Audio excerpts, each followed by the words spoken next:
So today we'll be having a very important discussion, that is the sitagliptin versus the dapagliflozin. Now, this sitagliptin is one of the very commonly used drug nowadays. It is a DPP4 inhibitor, that is dipeptidyl peptidase 4 inhibitor, and dapagliflozin it is a SGLT2 inhibitor. So the mechanism of action of these two drugs completely differs.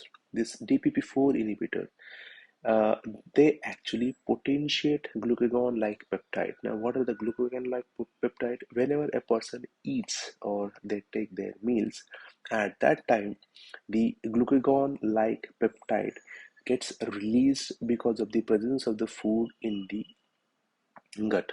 So they totally depend on the food intake in the food that is present in the gut that boosts the postprandial insulin release. Whereas this dapagliflozin has nothing to do with the GLP-1 or this dipeptidyl peptidase. It is SGLT2 inhibitor so that it acts in the proximal convoluted tubule of the kidney.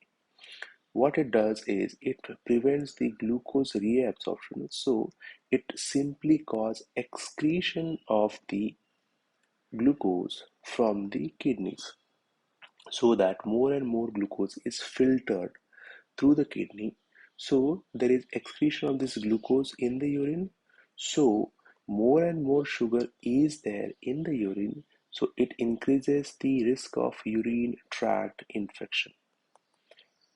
This is with the dapagliflozin. Whereas this DPP4, they won't be causing excretion of the sugar or excretion of the glucose in the urine, but they actually potentiates the release of insulin after the food. So they reduce the glucagon release as well. This is how they cause sugar control or sugar betterment.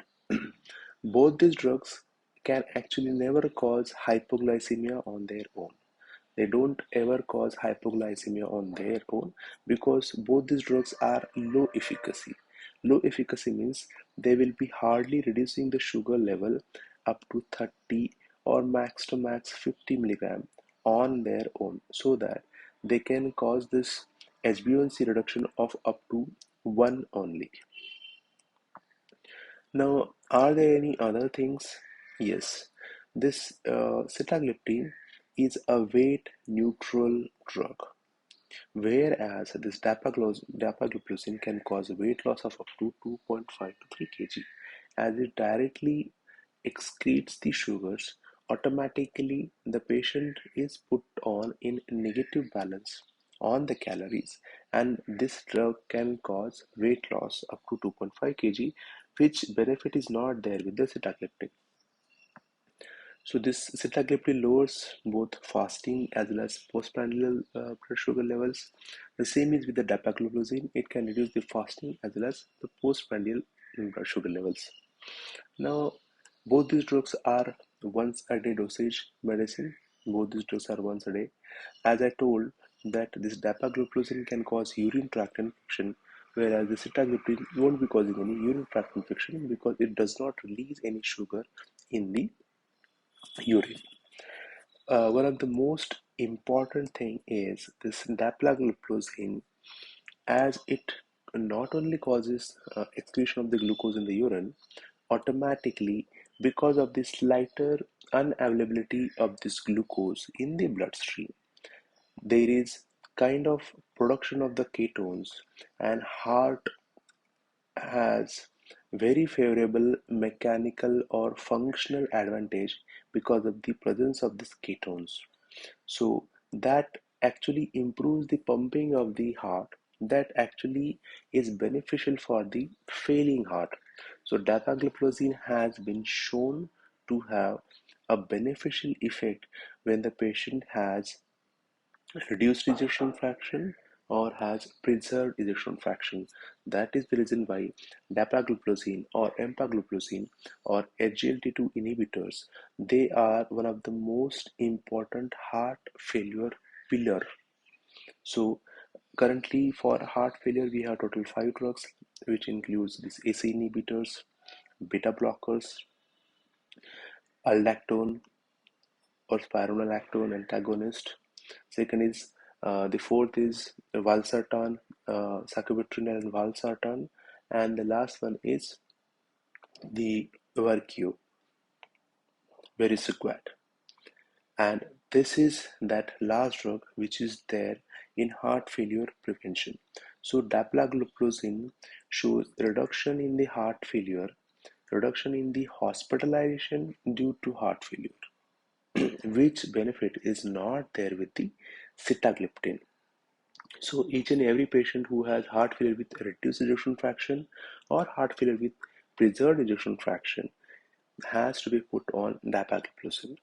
The dosage for the dapagliflozin is 5 to 10 milligram per day, whereas dosage for the sitagliptin is 50 to 100 milligram per day.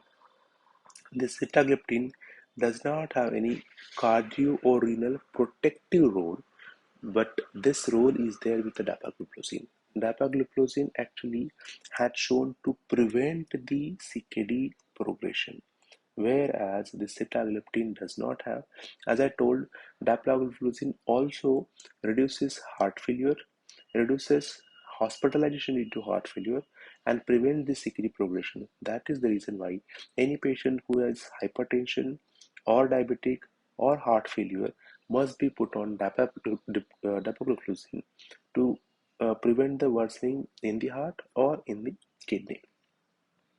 Or if the patient does not have heart failure, if the patient does not have CKD, then such patients can definitely be put on sitagliptin. Or if the patient is on dapagliflozin and the sugars are still high, definitely the patient can be put on sitagliptin. Very rarely, sitagliptin can cause pancreatitis, but this pancreatitis side effect is not there with the dapagliflozin. When it comes to the dosage modification, wherever the creatinine clearance is uh, more than 50, then the full dose of 100 milligram per day can be given. If the creatinine clearance is in between 30 to 50, the 50 milligram of sitagliptin has to be given per day. And when the GFR or creatinine clearance is less than 30, we can only give 25 milligram per day. That is a recommended dose. Whereas with the dapagliflozin, if the creatinine clearance is less than 25, we don't initiate dapagliflozin or we don't start the patient on dapagliflozin. If the creatinine clearance is 25 to 45, we can simply continue the dose in the same dosage. And if the creatinine clearance is more than 45, it is definitely a normal dose only that we have to continue. So for preventing the CKD progression, for preventing heart failure, death and heart failure hospitalization, this dapagliflozin is an excellent drug and it is one of the most important pillar for the heart failure that has to be started on each and every patient who has heart failure with preserved or heart failure with reduced ejection fraction. Considering his weight loss, the only problem is the urine tract infection, where we need to stop the drug for a few days. We need to treat the urine tract infection and we can restart this dapagliflozin, asking the patient to take proper precautionary care to prevent the urine tract infection. This was for now, and thank you so much. Good day.